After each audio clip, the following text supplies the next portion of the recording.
go.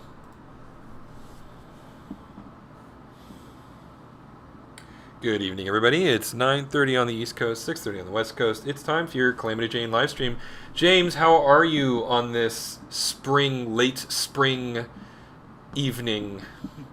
I'm doing I'm doing well. Now that you can tell outside whether spring or not behind me, Yeah, but well, I mean, yeah, there's no windows behind me, yeah, so yeah. you So can't tell in people general. can only take us for our Yeah, word. we could have actually like recorded this like 6 months ago, right? Yeah, We're both like vacationing on an island in Fiji right now, uh, yeah, and that'd be we nice. taped all of these in just this one giant bulk session, and then we've just got an We just AI released, bot that's like live yeah, streaming it and we just time weekly. it out. That's right. Yeah. That's right. Um, Like, yeah, no, I'm doing great. I can't good. complain about anything right now. Really, I'm doing just fine. And you, on your side of town? Busy, busy, busy, busy, busy. But that's a good thing. There's nothing wrong with being busy. Hmm. So yeah, but always have time. Always have time for the live stream. Yeah. I mean, we're kind of into it now. Yeah, I mean, it's sort of like it's sort of a commitment at this point that I'm making to myself. I'm assuming we passed our 1 year anniversary because I think we started this. This kind of came out because of the pandemic, Yeah, and I we'll was have just to doing, go back and like and then check the archives because they're all still up there. We just need to check the yeah, first date and whatever the first date is. yeah. But I do believe we've surpassed the year, which is crazy when you think about it. Yeah, and I guess we'll keep on trucking. Yeah, including tonight. Yeah, exactly, exactly. So, Um, all right. So here we go. What are we talking about tonight, James? so I'll do my share screen deal, and of course everything is ready to go on all cylinders. Um, all right.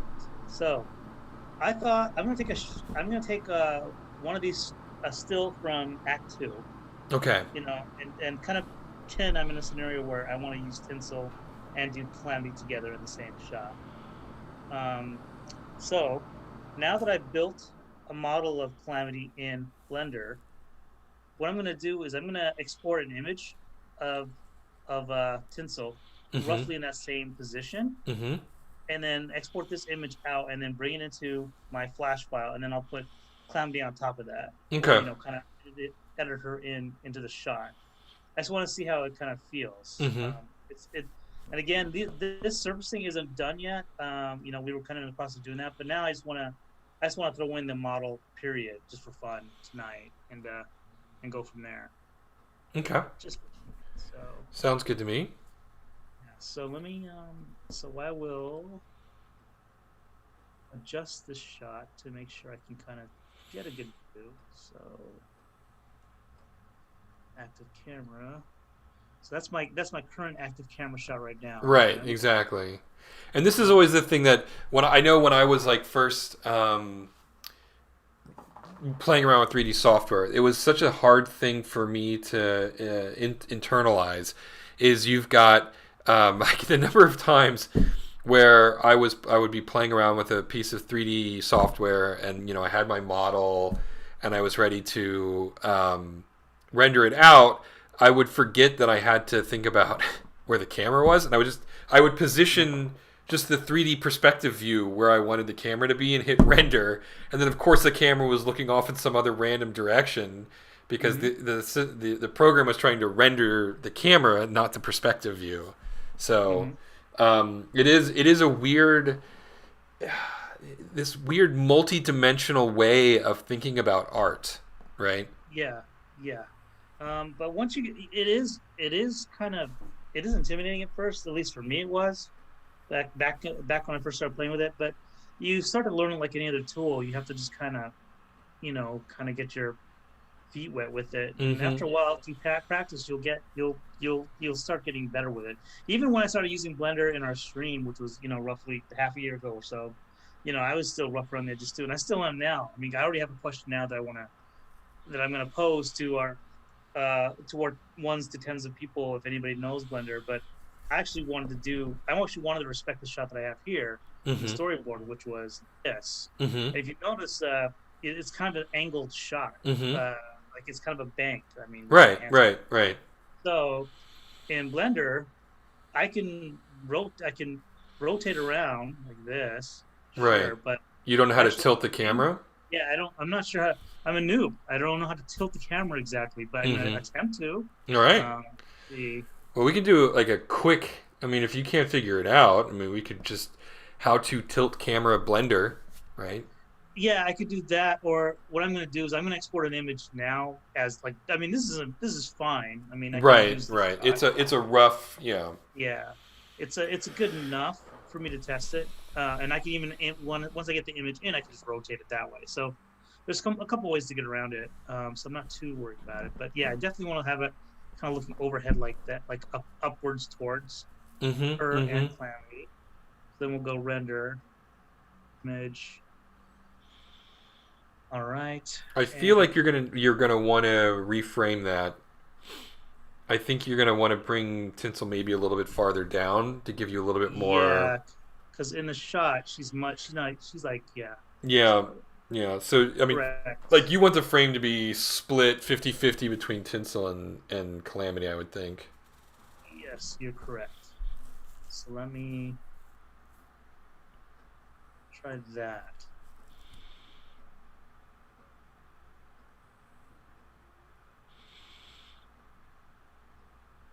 So that's kind of interesting. Let's see.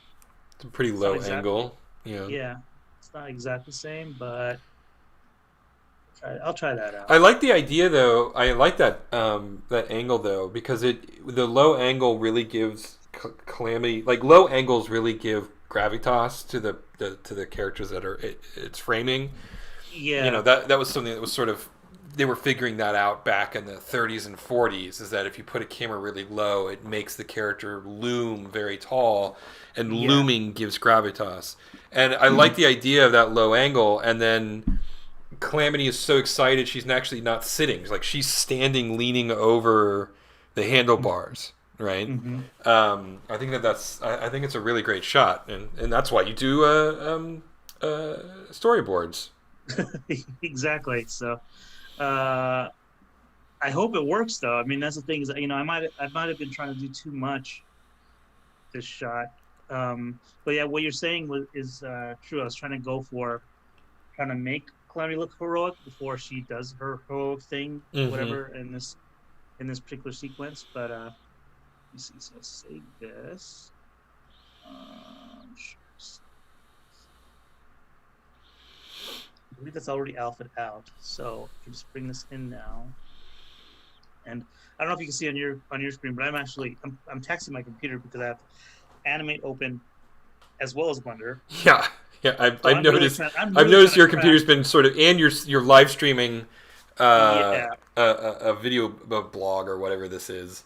yeah. So I'm really trying to crash my computer tonight, but so far so good. All right, it's chugging along. It's doing its thing. Doc Mhm. Brown has thrown the second colored log into the steam engine of the train. Yeah, That was an overwrought analogy. I apologize. I just realized where did I save this? Let me go back to this again. I go image, save as characters, Tinsel, 3D renders. That's where. Okay, all right.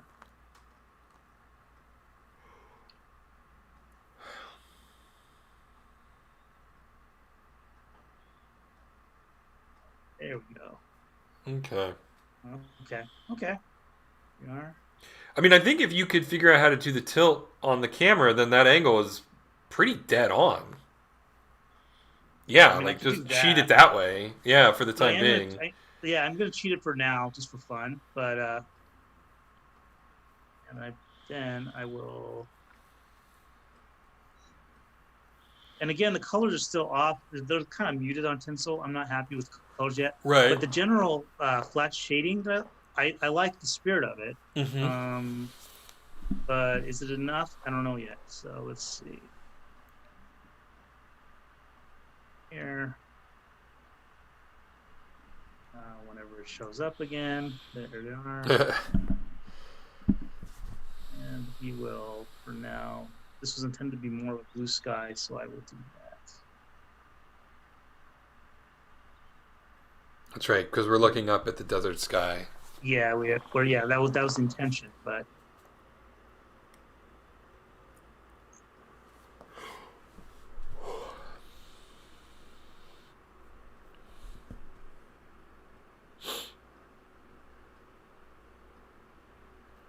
So I don't think it's a big secret that I like Monster Hunter. Um, yes, we were talking about this before our stream a little bit, so you were kind of going into it. yes, and despite my best efforts, I enjoyed it. It was not great cinema, um, but in all fairness, I don't. I hope that Paul W.S. Anderson understands that what he's making is a fun B movie, right? And you were telling me that you thought he did. I hope so. I believe so. Like, admittedly, I don't know the man at all, but I get the sense that call him up and ask him. I mean that's true. Like he has it on my speed dial. Don't I won't. He doesn't know that I have his phone number. Nobody tell him. No. But just given the movies that he makes, and he seems to enjoy making them, I've got to believe that he knows what his talents are. You know, he knows what he likes to make and what he enjoys, and he just runs with it. And I think that he did a. I mean, it was not a great movie. I think that it's a thankless task trying to take a video game property and turn it into a movie. I think history has borne that out. I think that there have been some successes. The first Mortal Kombat in '95 is a bad movie, but it was fun and also directed by Paul W.S. Anderson. The Resident Evil movies clearly have a following, given that they've made like 1,000 of them. You know, the weird part is, though, is that he has done non-video game movies. One of my favorite horror science fiction movies of all time, Event Horizon, was directed by him. Was directed by Paul Thomas Anderson? But not Paul Thomas Anderson, Paul W.S. Anderson. Paul W.S. Anderson. Okay. Yeah, that's why it's two different. Yeah, there's Paul Thomas Anderson, and there's who like directed The Fountain and oh God, why am I forgetting right now? Oh well, and then Paul W.S. Anderson, who directs, generally speaking, you know, popcorn flicks. Okay, all right. I haven't. Yeah, I didn't know that he directed Event Horizon. What a creepy movie! That was really. I love that movie. Underrated horror movie. I thought Yeah, it was so good. Yeah, and a great cast too. I mean, just a really stellar cast. Lawrence Fishburne and Sam Neill alone, like their exchange towards the end of the movie, once things have just gone completely batty, is just such a great scene, and it is so disturbing. It's a great movie. It's anybody who likes sci-fi horror genres. Ooh, look at you, Mr. Man.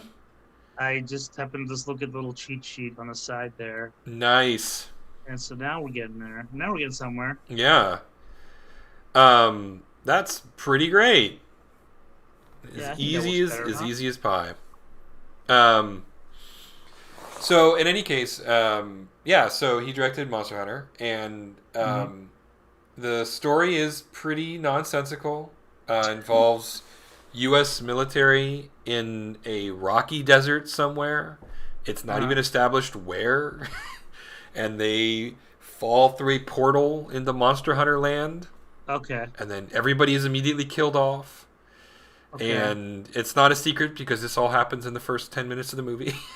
Okay. And then she meets a hunter. And honestly, like, I thought it was fun. She doesn't speak his language, he doesn't speak her language, but there is a genuine camaraderie and a genuine chemistry between the two characters that I actually enjoyed. And then Ron Perlman shows up. Oh, well, there you go. That's cool. I mean, which is like, whoa, look at that. That's crazy. Is Ron Perlman a military guy, or is he part of the land that they go to? He's part of the Monster Hunter land. Okay. Although I suspect that whatever. It's not worth spoiling it to go in, or it's. I don't really care about the spoilers. It's just not worth explaining. Okay. But that being said, Yeah, that looks great. That looks way better, actually. Yeah, I'm psyched. Yay for victory! Yeah, So yeah. wow. You've defeated technology. Um, uh, yeah, it was fun. Despite my best efforts, I found myself like pretty satisfied. You know, given what I was expecting. Right, I mhm. got exactly what I was expecting, and therefore I was satisfied with that. Um, Now, ladies and gentlemen, Eric's a huge Monster Hunter fan, so I was yeah, so curious to take all see of this with the. a grain of salt. Well, yeah, but also, I mean, movies have to kind of stand up to the scrutiny of the fan base. Oh, but So I'm not that guy. Like you're not that guy. no, no, no, no, no. I Okay. love it when All right. directors interpret the source material and add their own voice to it. I much prefer that. Like that's actually why I find 300 and Watchmen so disappointing, and to a lesser Because extent, Sin City. It's they're because direct translations. right they use the graphic novels as storyboards Uh to huh. make the movie, right? Yeah.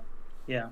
Um, and it was an interesting experiment once or twice, but by the time Zack Snyder got around to doing, it was really novel when Robert Rodriguez did it with Sin City. It Mm-hmm. was less so when he went back to the well for A Dame to Kill For. Mm-hmm. It was pretty cool when Zack Snyder did it for 300, and then far less so when he tried to do it with Watchmen, right? Mm-hmm. Um, but like no, like for instance, the Hellboy movies. I'm super glad that Guillermo del Toro didn't just try to ape what Mike Mignola did, and he put his own very Guillermo del Toro-esque spin on the character, and I think made it better for it. A movie also starring Ron Perlman. Mm-hmm. Mm-hmm. So no, yeah, for me, I'm not looking for authenticity to source material to a degree, right? Like, Mm-hmm. I'm not gonna lie, all of my fanboy buttons were firing or being pressed in all the right ways when the Diablo showed up on screen, and they did a Wait. really nice. What's What's a that? Diablo? What's a Uh, Diablo? 'Cause Diablos is one of the more popular hard monsters. He's got two devil okay. horns. Okay. He's got an axe for a tail, and then surprisingly, it's a vegetarian. um, when you That's fatigue it, funny. it goes and eats cactuses. Okay. But it's still very violent, and it's a hard but very fun fight. But it was great seeing super high fidelity Diablos with a very very high fidelity Diablos roar, Mm-hmm. and you see. I mean everything from Diablos to Rathalos and Apsaros and Nursilla, and then of course like I spent the whole movie going, okay, I'm enjoying this is fun, but the one thing it's missing that Monster Hunter is so known for is its whimsical, irreverent sense of humor, right? Like that's part of the secret sauce that makes Monster Hunter work so well. Is it's amidst all of this seriousness, there is just this core element of whimsy and fun that just really it really is the right spice that brings it all together, right? Okay. Mm-hmm.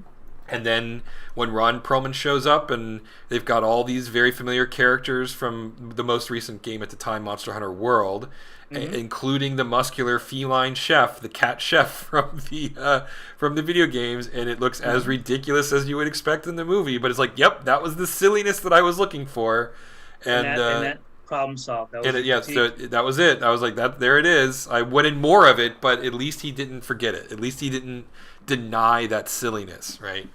Mm-hmm. Um, so yeah, it was great. I mean, the story was incomprehensible, but who cares? Like that wasn't really the point, right? Like, you know, the acting was, there. Wow. There. But again, that wasn't really the point. Yeah. Yeah. So, I mean, at least in my opinion, it wasn't really the point. The point is getting badass characters fighting Monster Hunter monsters, and Mm-hmm. in that regard, Paul Anderson succeeded, in my opinion, pretty admirably. So, what's been the reception of the movie I mean, in as you'd general? expect, right? I Oh, okay. think, People were grumpy. yeah, I mean, movie critics hated it because it's not Oh, a yeah. good movie by movie standards, right? It's not a Sure. film. Like, no one is going to nominate it for an Academy Award. Uh huh. Probably not even Best Special Effects, quite frankly. Okay. Um, I think, I think most fans of things are not like me. I think that they very much want the source material to be respected, Uh uh, huh. very accurately and to minute detail. So I think a lot of the fans were pretty disappointed that it started with a strange military force. Yeah. um, so I think that, there was that aspect of it, and there is a lore that he could have drawn more from the games that he chose not to. But I don't know. It didn't bother me, at least. But overall, thumbs up from you then. So you were Overall, if you're looking to kill 2 hours and you just want to have some really basic escapist, entertainment hmm that leaves you with a vaguely sedated but positive feel. Sort of like you popped a Valium at the end of a long day. wow. I can't tell if this is glowing review or not. It's I don't know if mixed. I want to. I don't know if It's I want it's value. mixed. Um, Huh. Huh. Okay. then it's a definite recommend for me. If you're a hardcore fan who is looking for a really, really faithful interpretation of the source material, this is not the movie for you. If you're the kind of guy who only gets out of bed if Wes Anderson is directing the movie, then this is definitely not the movie for you. Wes Um, Anderson is one of my favorite directors, as you can tell with my recognition of the Anderson directors. Huge fan of well, either. for those less initiated, he directed Rushmore and The Royal Tenenbaums and Life Aquatic, The We got Darjeeling so many Limited. Andersons tonight. It seems like. Yeah, Paul Thomas Anderson, Paul Yeah. W.S. Yeah. Anderson, Wes Anderson. I think we Yeah. can probably try to find a way to work Pamela Anderson into it too. yeah, I'm sure. There's what barbed wire. That's Her movie. true. That's right. I remember Barbed Wire. Who directed that movie? I don't think they. I don't think they put the name on There was Alan Smith. He directed that one. it. Who knows? Who knows who directed that one? Um, but speaking of other, video game movies. So Monster Hunter has been out for a while. Yeah. Spoiler for any, we don't want to give away any spoilers for the other one that came out last Friday, which was Mortal Kombat. The year Yes. post. Um, It was a movie. It was I like the fight sequences. I thought they were yeah, very well same here. choreographed. I One thought they were, yeah, Yeah, once the third act started and it was just they stopped with the dialogue and just made with the fighting, hmm I really enjoyed it. I thought it took too long to get to that. yeah, But when it did get to that, it was like, okay, again, I enjoyed it. It wasn't great cinema by any stretch of the imagination. yeah. But, it was the R-rated Mortal Kombat I think that I have wanted since 1995. So that's a good point because like what, again we were talking about this before the stream a little bit. I wasn't really feeling this one versus the 1990s version, but again the 1990s version probably didn't have as much gore. Right. Oh, no, it was PG-13. Yeah, So there was no gore for the most part. yeah. So I mean, if you if you want to be a purist as far as violence is concerned for Mortal Kombat, you'll be happy with Well, it. I think. yeah, well, and I mean the movie is just, again, it could have been directed by Paul W.S. Anderson. I mean, and the original was, like we've mentioned. Hmm But the director of this one, whose name escapes me off the top of my head, he's an Australian director. Um, he filled it with fan service. I mean, from like flawless victory, Yeah, fatality, and he did have all that. and Kano goes, Kano wins, and I mean, there's like they've got all these characters from the very, very deep pantheon of Mortal Kombat characters at this point.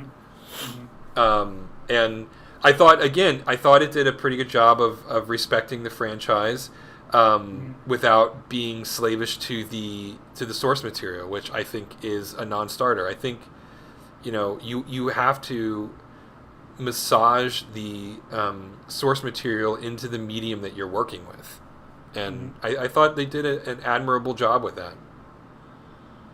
Yeah, Meet and I watched it.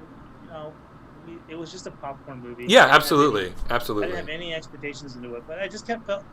For me, watching the original, and to me, it's almost timeless. But that theme song that they did in the original, I was actually hoping to hear something that would equate to that, to this one, Yeah, and it never happened. So, and it's an unfair expectation because, again, at least for me, that song is I it mean it. gets you amped to watch the movie. Oh yeah, I mean it showed up, but I thought that Yeah, the EDM cover was not nearly as strong as the original. no, yeah. What is it? Techno Syndrome, right? That's what it's called. That's the name of it.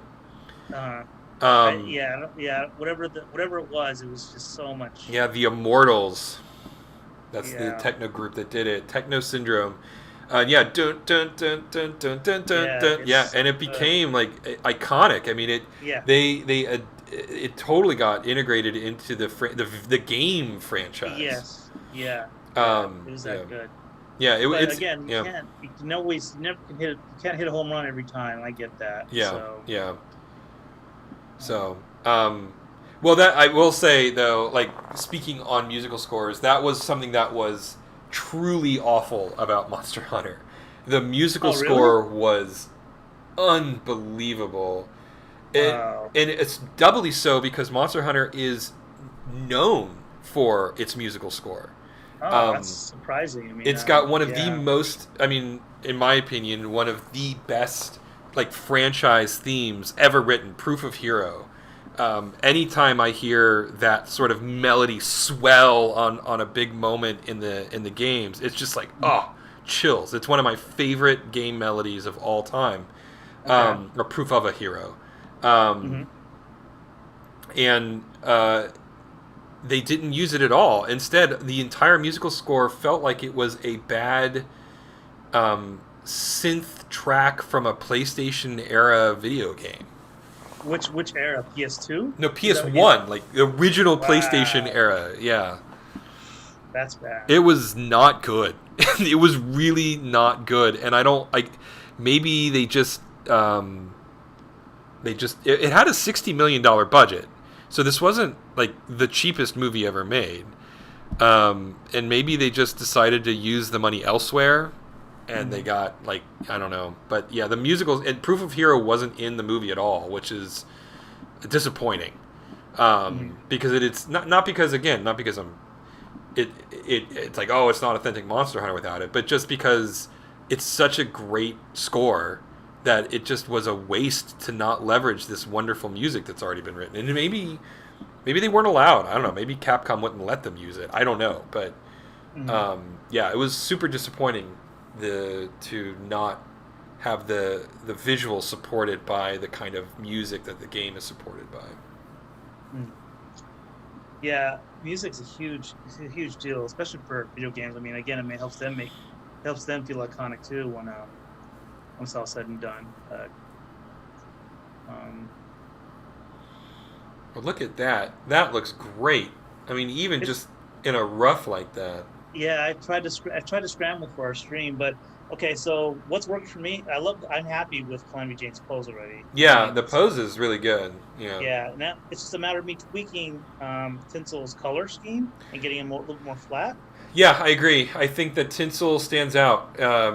Calamity is a lot flatter Hmm. on the screen than Tinsel is. But see now here that was kind of intentional because again, what I want to do is I want to have the background buildings and stuff like that kind of have the same kind of treatment where they're not like so when you're making a 2D cartoon, you want everything to have character. You want the background to be a character too, Mm-hmm. but you don't want everything to be samey because then Mm, you lose the most important thing, which is the character. So you want things to that's an interesting point. yeah. So Tinsel again, Tinsel she walks that fine line because she's a background prop, but not she's a character too. Yeah, yeah, She's gonna borrow some of the stuff that we're trying to do with the backgrounds uh, in Dragon Forge, but he's also got to be a character. So I think in my head, what's going to be happening is he will get this kind of treatment with, like there are going to be some secondary shadings. I'm going to try to make it a little more subtle, maybe by color. But Calamity will draw Tinsel into both of them being characters because it's Calamity. So, I see. That makes sense.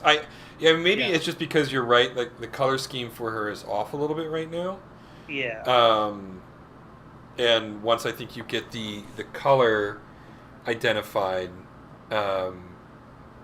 and really nailed down for the model, maybe that'll make a bigger difference. So I agree. I mean, it doesn't feel like it's out of place. It doesn't feel like these are you've taken two completely separate things and pushed them together and went, now kiss. It just, it just feels like it's still a little bit, work in progress-y. Yeah. That's cool. I'm glad to hear that, though, at least. Yeah. So, it reads as 2D, so. Yeah. So cool. Okay, I'm happy with that. But the definite victory is Calamity's pose. I'm really excited that. It worked really well. Yeah, that came through. I can't wait to animate her now in this scene. I know, but it's a whole other thing. That's a whole other episode, and we are at 30 minutes. So darn, it's like wah wah. If only there was more time, but alas, no.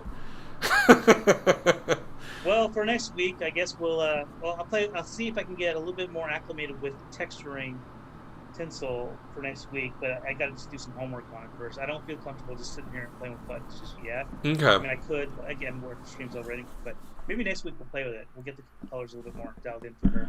Sounds good. Yeah, cool. That sounds good. Yeah, we're making real progress here. Cool. All right, James. Well, thanks for indulging me in yet another rant about random things. It was a nice movie review stream. It was. Right? Yeah, here you go. You got 2 movie reviews for the price of 1 tonight. Both of which were, if you want to pop a warm Valium and just zone out for the night, but don't have any Valium, then Mortal Kombat or Monster Hunter is the perfect movie for you. I don't know if I could have that as a selling point. It's not. I just don't see it happening anytime soon. All right. Okay. I think it's a very apropos review. So. Yeah. Fair enough. All right. Well, on that note, we will wrap it up and say until next week. You can always find us on calamityjane.rocks. It'll take you over to our Patreon site. If you like the random movie reviews and animation work that we're doing, please consider subscribing to us. We have it on a pay per episode, so it's not a huge commitment of your money. And in other words, stay safe, everybody, and we'll see you in a week. Same time, same YouTube channel. Good night, everybody. Good night.